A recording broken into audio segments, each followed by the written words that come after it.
جب آپ اللہ کا ذکر کر رہے ہوتے ہیں نا، تو جس طرح آپ کے وجود کی غذا ہے، روٹی، کھانا، پانی، ہوا، صحت، سانس،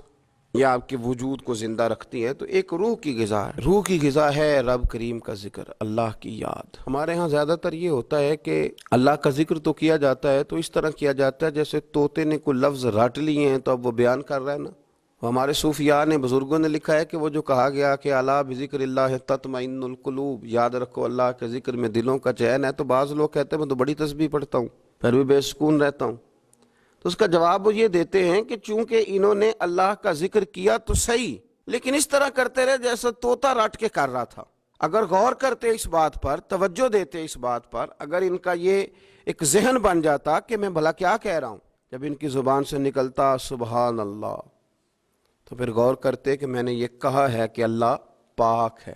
اللہ پاک۔ اب یہ چیز جب ان کے ذہن کے اندر، ان کے دماغ سے، ان کی روح سے ٹکرائے گی، تو جب انہوں نے کہا کہ میرا رب پاک ہے، سبحان اللہ عما یشرکون، تو پاک ہے ان چیزوں سے جن سے لوگ اس کے ساتھ شرک کرتے ہیں،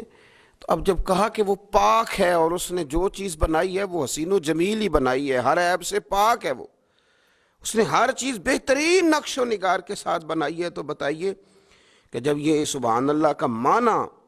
اور اس کا مفہوم سمجھ کر اللہ کا یہ ذکر کیا گیا، اب اس طرح نہیں ہو گیا کہ جیسے پورے وجود کے اندر خوشبو بکھر گئی ہو، اب یوں نہیں محسوس ہو گیا کہ جیسے بالکل ساری طبیعت ٹھنڈی اور پھولوں کی طرح ہو گئی، اب ایسے نہیں محسوس ہو گیا کہ جیسے اللہ نے قوت، طاقت اور روحانیت عطا کر دی۔ اور پھر جب کسی شخص نے کہا کہ الحمدللہ، تمام تعریفیں اللہ کے لیے، تو اب آپ اندازہ فرما لینا کہ وہ کتنا عظیم اور کتنا بڑا مالک ہے کہ کہا جا رہا ہے کہ میں کسی کی کوئی جھوٹی تعریف نہیں کروں گا، مجھ سے کسی کی خوشامد نہیں ہوتی، اور کوئی کتنا بھی اونچا چلا جائے یہ ساری تعریفیں کمزور ہیں، حدود والی ہیں، ایک رب ہے الحمدللہ جس کے لیے تمام تعریفیں، تمام تعریفیں اسی رب کے لیے۔ اور جب کہا اللہ اکبر، اللہ بہت بڑا ہے، جب اس کی زبان سے یہ جملے نکلتے ہیں تو آپ ذرا غور فرمائیں کہ وہ کہاں پہنچ جاتا ہے۔ وہ پھر کیا کبھی کسی سے ڈرے گا؟ وہ کسی چیز کا خوف طاری کرے گا؟ کوئی چیز ایسی ہوگی جو اس کے نفسیات پر حاوی ہو سکے؟ سب سے بڑا تو اللہ ہے، تو وہ کبھی بھی کسی بڑے آدمی کے رعب کا شکار نہیں ہوگا، وہ کبھی کسی کی دولت، کسی کا اقتدار،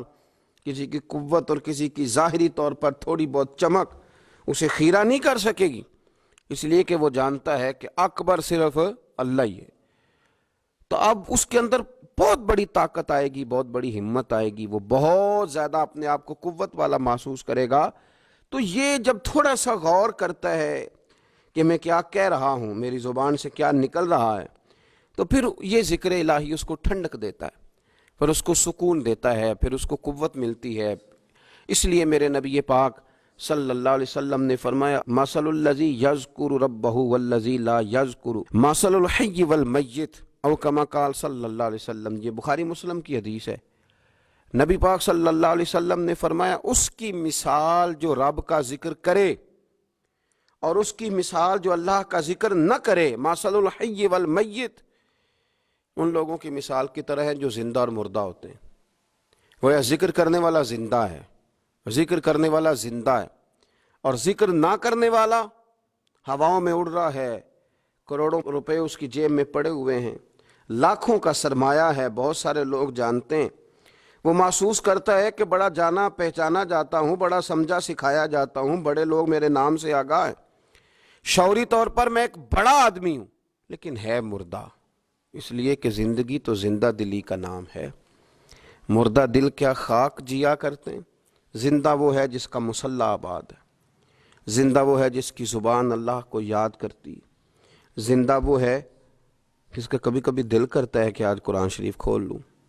زندہ تو وہ ہے جس کی طبیعت چاہتی ہے کہ یار آج لاؤ نا تسبیح، تھوڑا سا درود و سلام اپنے محبوب پہ پڑھوں،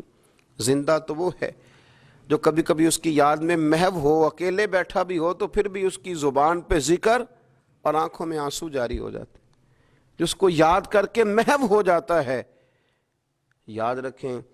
ذکر الہی انسان کو زندہ رکھتا ہے، توانائی دیتا ہے، روحانیت دیتا ہے، اس کو سکون کی دولت دیتا ہے۔